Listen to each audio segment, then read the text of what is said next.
Hello students, welcome to this class. आज हम करने जा रहे हैं बायनोमियल थ्योरम के क्वेश्चन, जो कि एयरफोर्स और नेवी एग्जाम के लिए मोस्ट इंपोर्टेंट क्वेश्चन है। हर बार एग्जाम के अंदर आते हैं। ये एक सीरीज है पूरी 500 से 600 क्वेश्चन की, जिसमें से एयरफोर्स के अंदर, नेवी के अंदर ये मान लीजिए 15 से 17 क्वेश्चन जो है आ जाएंगे। तो जितने भी क्वेश्चन इंपॉर्टेंट क्वेश्चन है, air force x group maths important question series है, नेवी के लिए भी है, एनडीए के लिए भी है। अभी सारे ही एग्जाम आने वाले हैं, तो आप ये सारे क्वेश्चन अच्छे से कर लीजिए। शॉर्ट ट्रिक के साथ करेंगे तो आपका बहुत अच्छा बेनिफिट जो हो पाएगा। चैनल को आप ज्वाइन कर सकते हैं, मैथ्स प्लेयर अरुण सिंगला किसी भी प्लेटफॉर्म से ज्वाइन कर सकते हैं। ठीक है, अगर कोई भी कोर्स आप चाहते हैं तो प्ले स्टोर पर ऐप है, उसको डाउनलोड या इंस्टॉल कर सकते हैं। ठीक है, चलिए हम क्वेश्चन स्टार्ट करते हैं अभी। तो सबसे पहला क्वेश्चन है हमारे सामने, इंपॉर्टेंट क्वेश्चन है, मुश्किल नहीं है। ठीक है, what are the last two digit number, two digit बतानी है इस नंबर की, 9 की पावर 200, इसकी लास्ट के दो डिजिट बतानी। तो 9 की पावर कितना है, 200 है। थोड़ा सा हम इसको समझेंगे क्या क्वेश्चन है ये। तो इसको हम लिख सकते हैं 10 - 1 की पावर 200 लिख सकते हैं। 10 - 1 की पावर 200 लिख सकते हैं।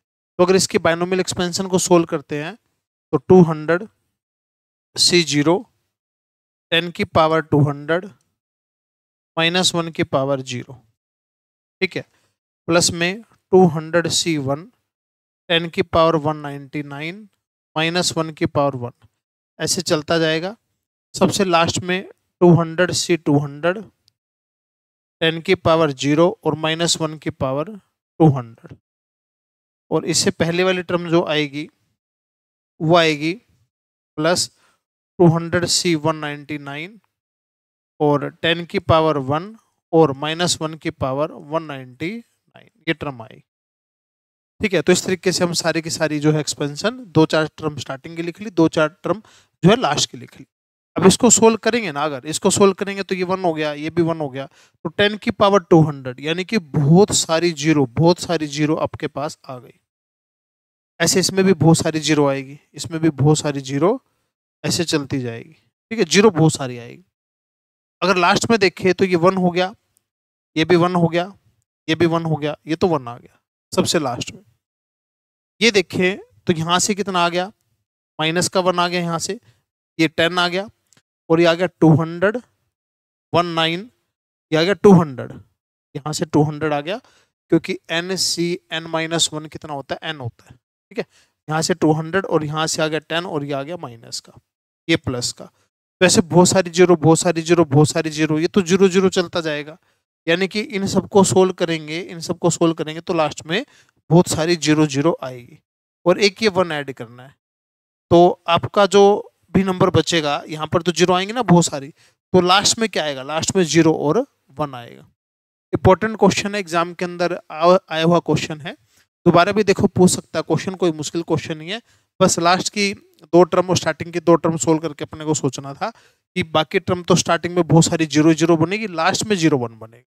ठीक है, तो इस तरीके से इस क्वेश्चन को करना है, ध्यान रखिएगा। इंपॉर्टेंट क्वेश्चन है, कोई मुश्किल नहीं है, बहुत आसान क्वेश्चन। ठीक है, चलिए नेक्स्ट क्वेश्चन है। सभी टाइप के हम एक एक क्वेश्चन जो है लेके चल रहे हैं। तो इसमें कोफिशिएंट बताना है, तो यहाँ पे सबसे पहले एक्सपेंशन आपको पता होना चाहिए। ये होता है 1 + x की पावर -2 होता है। तो इस एक्सपेंशन का पता होना चाहिए। एक्सपेंशन का नहीं पता तो देखो कंसेप्ट तो आपको पढ़ना पड़ेगा। तो कंसेप्ट सारा क्लासेस वगैरह के अंदर बताया हुआ है। और यहाँ पर क्या आपको सिर्फ इसके एक्सपेंशन अगर पता है, उसके बाद तो क्वेश्चन बहुत सिंपल है। तो इसकी पावर कितनी है, इसकी पावर है -5, इसकी पावर है -5, ये हो गया 1 + x की पावर कितना हो गया, 10। अब बताना x की 5 का कोफिशिएंट बताना। x की 5 का कोफिशिएंट यहाँ से आ जाएगा 10C5 आ जाएगा। तो 10C5 को सोल्व करेंगे तो 10 का फैक्टोरियल डिवाइड बाय 5 का फैक्टोरियल एंड 5 का फैक्टोरियल, ये आपका आंसर आ जाएगा। ठीक है, तो कभी भी 1 + x की पावर n अगर होता है और कभी भी x की पावर r का कोफिशिएंट बताना है तो NCR होता है। ठीक है, ये भी चीजें अपने को ध्यान रखनी है, सारा क्लासेस के अंदर हम लोग पढ़ते हैं।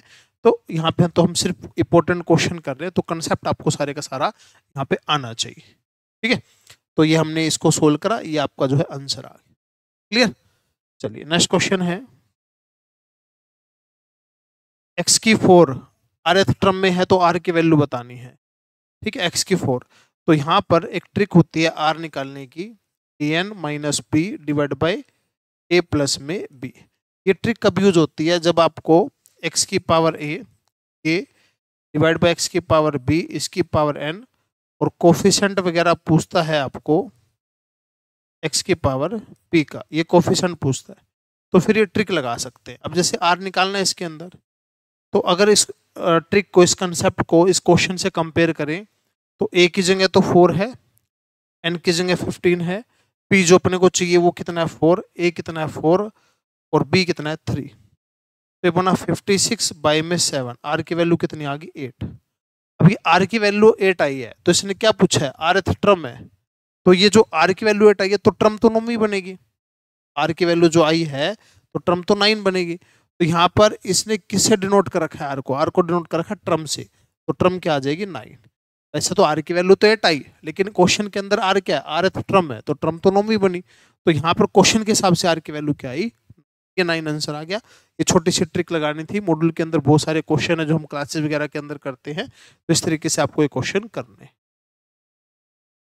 नेक्स्ट क्वेश्चन है, इसमें कोफिशिएंट बताना है, x की पावर 3 उठा लो या y की पावर 4 उठा लो, एक उठा लो कोई भी, या जनरल टर्म का फॉर्मूला लगा दो। जनरल टर्म का फॉर्मूला लगाते हैं तो 5cr 2x की पावर 5 माइनस r और 3y स्क्वायर की पावर कितनी करते हैं हम r। ठीक है, तो y की पावर कितनी चाहिए 4 चाहिए, और यहाँ से आपके पास y की पावर कितनी आई है 2r आई है, तो 2r इक्वल टू 4, तो r की वैल्यू क्या आ गई 2 आ गई, r की वैल्यू 2 आ गई तो r की वैल्यू 2 पुट कर दो, r की वैल्यू अगर 2 पुट करते हैं तो 5c2 2x की पावर हो गया 3 और 3y स्क्वायर की पावर कितना हो गया 2, तो 5c2 तो होता है 10, ये होगा 8x की क्यूब और 9y की पावर 4, तो ये आ गया 720, x की 3 y की 4, तो कोफिशिएंट क्या आ गया 720, 720 जो है कोफिशिएंट आ गया। तो सबसे पहले जनरल टर्म निकाली, जो उसने दे रखी है उससे कंपैरिजन कर लिया, कंपैरिजन करके r की वैल्यू निकाल के टर्म निकाल ली, और टर्म का जो कोफिशिएंट है जो आगे वैल्यू है वो आपका आंसर हो गया। ठीक है, चलिए नेक्स्ट क्वेश्चन है, इसके अंदर आपको बताना 1.02 की पावर 8, इसके लिए आपको एक्सपेंशन 1 प्लस एक्स की पावर n, इसकी स्टार्टिंग की जो है 3 टर्म अगर आपको पता है तो आपका काम जो है बन जाए। ठीक है, 3 टर्म पता हो, आगे की जरूरत कभी इसमें नहीं पड़ती। तो ये हो गया 1 प्लस में 0.02 की पावर 8, तो 1 प्लस में 8 0.02 872 और 0.02 का स्क्वायर। ठीक है, ऐसे चलते जाएंगे, तो ये आया 1 0.16, ये बना 28 चौका 112.0000112। ठीक है, आगे चलता जाएगा, इन सबको ऐड करेंगे तो ये आपका क्वेश्चन का आंसर बन जाए। ठीक, आगे कितने चल लीजिए, पॉइंटों पे फर्क नहीं पड़ेगा क्योंकि आगे पॉइंट बढ़ते जाएंगे, स्टार्टिंग की वैल्यू सेम रहेगी, तो स्टार्टिंग का आंसर तो यही वाला है। प्रीवियस ईयर का क्वेश्चन है, एनडीए का भी है, एयरफोर्स का भी है, बस एक्सपेंशन छोटी सी याद होनी चाहिए, उसके बाद तो क्वेश्चन बिल्कुल सिंपल है।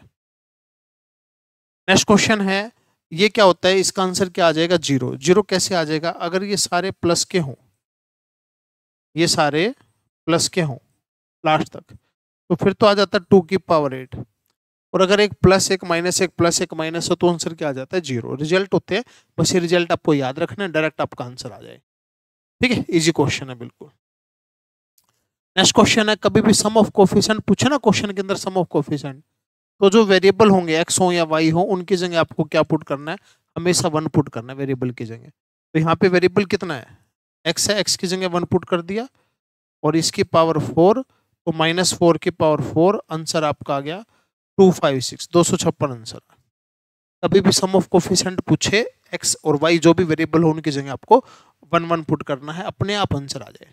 ठीक है, चलिए नेक्स्ट क्वेश्चन है, x की पावर 17 जो है उसका कोफिशिएंट बताना है, x की पावर 17 का, तो थोड़ा सा अलग तरीके से दे रखा है, जो ट्रिक है उस ट्रिक से नहीं दे रखा, तो एक काम कर लेते हैं, तो tr+1 अगर हम निकालते हैं 9cr, 3x की पावर 9 माइनस r, और माइनस का x3/6 की पावर r, तो अगर हम x की 17 देखें कहाँ बनेगा 9cr, ठीक है, 3 की पावर 9 माइनस आर, एक्स की पावर 9 माइनस आर, माइनस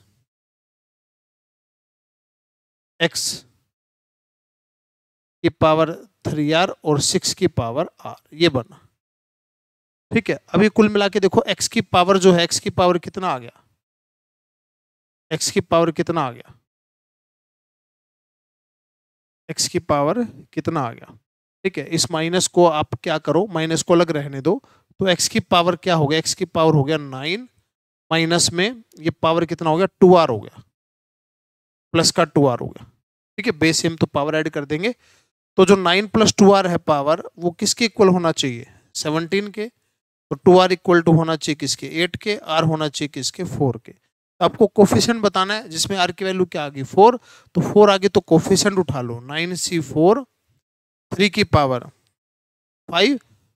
ठीक है, और यहाँ पे 4 करेंगे तो ये तो पॉजिटिव हो जाएगा, और नीचे क्या आ गया 6 की पावर r। ठीक है, ये आ गया, तो 9, 8, 7, 6 डिवाइड बाय 24, ये तो यहाँ से सोल्व करके आया। ठीक है, 3 की पावर 5 है, और यहाँ से हम लिख सकते हैं 2 की पावर 4 और 3 की पावर 4, ऐसे लिख सकते हैं। तो अब इससे तो ये चला गया 3 बचा, 3 से चला गया 8 पे, 8 से गया 8 पे, तो 2 की 4 कितना हुआ, ये 16 है, ये तो 16 है, तो इसको एक काम कर लो, तो ये आप कट कर लो कितने पे, 2 से 3 पे, और 2 से 8 बचाइए। ठीक है, तो 189 डिवाइड बाय 8, ये आपका आंसर है। तो सिर्फ कोफिशिएंट का खेल था और कुछ नहीं था, सिंपल। सबसे पहले जनरल टर्म सोल्व करी, जनरल टर्म सोल्व करके x की पावर जो आई और x की पावर जो चाहिए उनको इक्वल रख दिया, r की वैल्यू आ गई, फिर r की वैल्यू पुट करके जो कोफिशिएंट वगैरह जो भी थे ना वो निकाल लिए, और आपका आंसर बन गया। ठीक है, सिंपल सा क्वेश्चन है, मिस्टेक नहीं करनी, जल्दी जल्दी से ये कर देना। नेक्स्ट क्वेश्चन है, what is the number of term, इसमें नंबर ऑफ टर्म बतानी है, ये फॉर्मूला होता है। ठीक है, बस फॉर्मूला याद रखना है, अगर 3 वेरिएबल है अंदर तो फॉर्मूला होता है n+1 n+2/2, और अगर सिंपल क्वेश्चन है, मान लीजिए x + y की पावर n बाइनोमियल है, तो टर्म होती है n+1। ठीक है, दोनों फॉर्मूले याद रखने, इनके ऊपर क्वेश्चन जो है पूछ लेते हैं।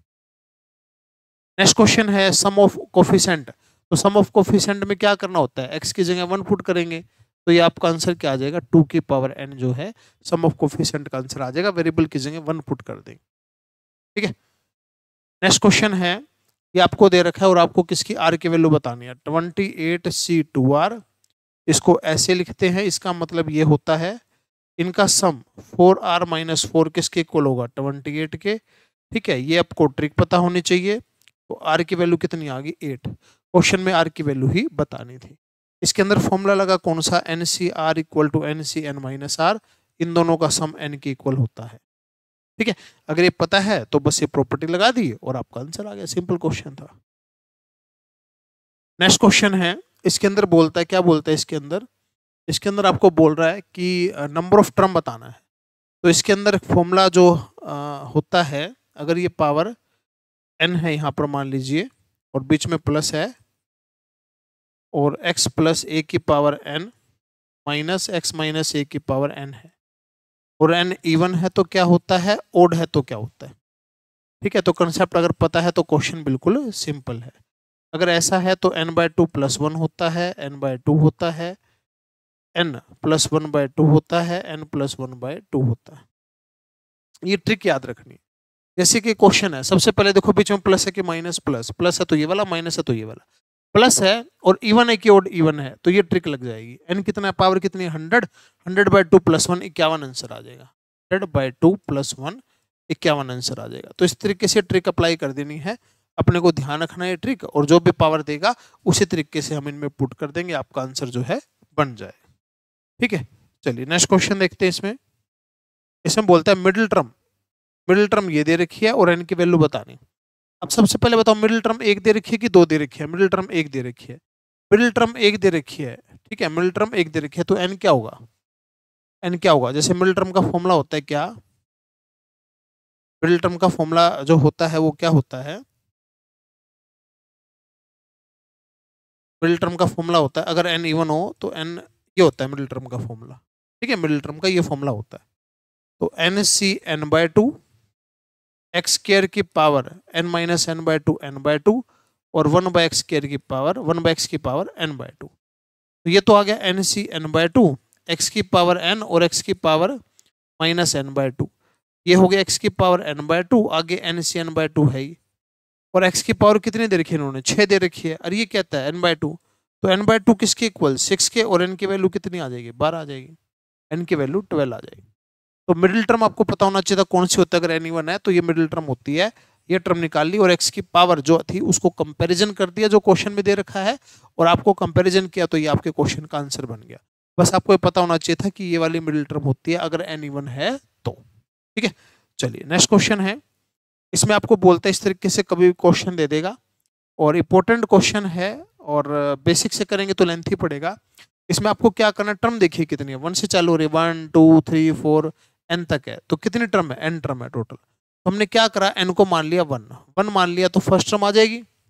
फर्स्ट टर्म कितनी है, फर्स्ट टर्म है C1, C1 में ऊपर तो एन होता ही है, इन सब में एन ऊपर है, ठीक है होता ही है।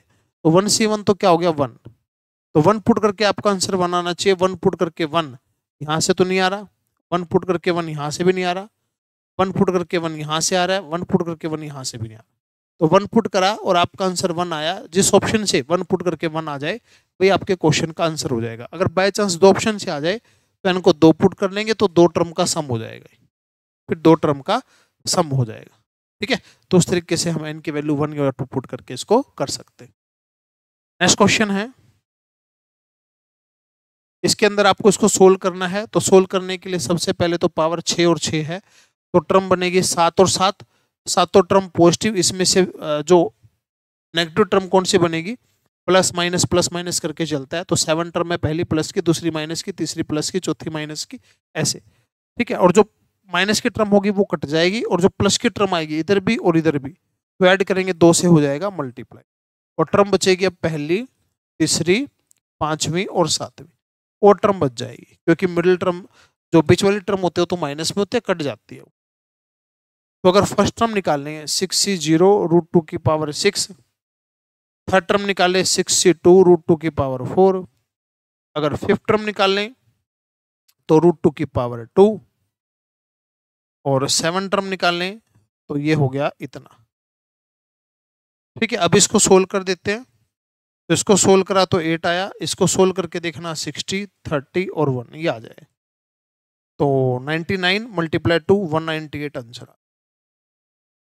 ठीक है, इनको सोल्व अगर करेंगे ना, इनको सोल्व करके देखेंगे तो ये वाली वैल्यू आ जाएगी, मल्टीप्लाई करेंगे तो आंसर आ जाएगा। इंपॉर्टेंट क्वेश्चन है, पहले भी एग्जाम के अंदर आया है। ठीक है, तो बस थोड़ा सा कंसेप्ट पता होना चाहिए और ये क्वेश्चनों को हम कर सकते हैं। नेक्स्ट क्वेश्चन है, कहता है कि कोफिशिएंट दे रखे इसके 3 कॉन्जिक्यूटिव टर्म के ये वाले एन की वैल्यू बतानी। तो इसको बेसिक से करेंगे तो लेंथ ही पड़ेगा क्योंकि हमको एज्यूम करना पड़ेगा NCR -1, NCR, NCR +1, ये एज्यूम करना पड़ेगा। तो ये एज्यूम करके चलेंगे तो 28, 56 और 70 आ गया, ये वाला हमने मान लिया। अब इनको आपस में डिवाइड करेंगे ना, आपस में डिवाइड करेंगे तो थोड़ा सा टाइम आपको लग जाएगा। तो 2 तरीके यहाँ पे मैं बता रहा हूँ। एक तो कभी भी इसको इससे डिवाइड करते हैं तो आपको ध्यान रखना है n - r + 1/r आता है, और इनको इससे डिवाइड करा तो यहाँ पे 2 आ गए। ठीक है, याद रखना ही। और इसको इससे डिवाइड करेंगे तो ये आता है n - r / r + में 1, और ये हो गया 70/56। ये 2 चीजें अगर याद रख लेंगे तो बहुत सारे क्वेश्चन जो है आपके इससे सोल्व हो जाएंगे। अब इन दोनों को सोल्व कर लेंगे, n और r की वैल्यू आ जाएगी। एक तो ये तरीका है। दूसरा जो 28 है ना, 28 सबसे छोटे वाला उठा लिया। 28 जो है कहाँ होता है, ये होता है 8C2 पे या 8C6 पे, यहाँ होता है। 2 ही जगह होता है और कहीं पे नहीं होता। अगर ये चीज आपको पता है, ठीक है, अगर ये चीज आपको पता है तो n की वैल्यू क्या आ जाएगी, 8 आ जाएगी। जो ऊपर है NCR, तो n की वैल्यू क्या आ जाएगी, 8। ठीक है, और कहीं भी नहीं होता 28, यहीं पे होता है 8C2 पे 8C6 पे होता है। या तो ऐसे कर लो या अब इन दोनों को सोल्व कर लो। इन दोनों को सोल्व करेंगे तो भी आपका जो है आंसर बन जाएगा। देखो ये चला गया 5 पे और ये चला गया 4 पे, ये हो गया n - r और प्लस में 1 = 2r और n = 3r, n + 1 3r, ये हो गया 4n - 4r और 5r प्लस में 5, 4n - 5 = 9r, और 3r यहाँ पे पुट करेंगे तो ये आ जाएगा 3n + 3, n की वैल्यू आ जाएगी 8। इसको सोल्व करेंगे बट सोल्व करना लेंथ ही पड़ जाएगा, पहले इनको डिवाइड वगैरह देखो करना पड़ेगा, और अगर नहीं करना याद है तो भी ठीक है, और उसके बाद सोल्व तो करना पड़ेगा। और ये थोड़ा सा अगर याद है तो इस तरीके से क्वेश्चन को कर सकते हैं। ये क्वेश्चन मैंने ये उठाया है, काफी टाइम हो गया एग्जाम के अंदर नहीं आया, तो अब की बार जो है एग्जाम में किसी ना किसी शिफ्ट के अंदर जरूर पूछ सकता है। तो एक एक टाइप के क्वेश्चन हमको सारे के सारे ये करने। ठीक है, चलिए नेक्स्ट क्वेश्चन है, ठीक ठीक।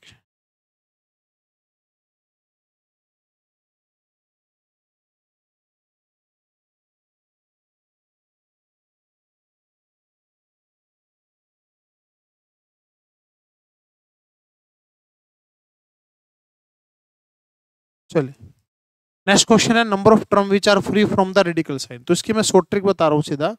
इनका एलसीएम ले लो, इनका क्या ले लो, एलसीएम 5 और 10 का एलसीएम। 5 और 10 का एलसीएम कितना आ गया, 10। जो पावर है उसको डिवाइड कर दो इनके एलसीएम से, कितना बच गया 5.5। पॉइंटों को छोड़ दो, कितना बच गया 5, एक ऐड कर दो, कितना आंसर आ गया 6। तो क्या शॉर्ट ट्रिक लगानी है कि जो पावर है उनका एलसीएम 5 और 10 का एलसीएम 10, पावर को 10 से डिवाइड कर दिया 5.5, पॉइंट को छोड़ दो, कितना बचा 5, और 5 में एक ऐड कर दो लास्ट में, तो इसमें 6 टर्म आ जाएगी।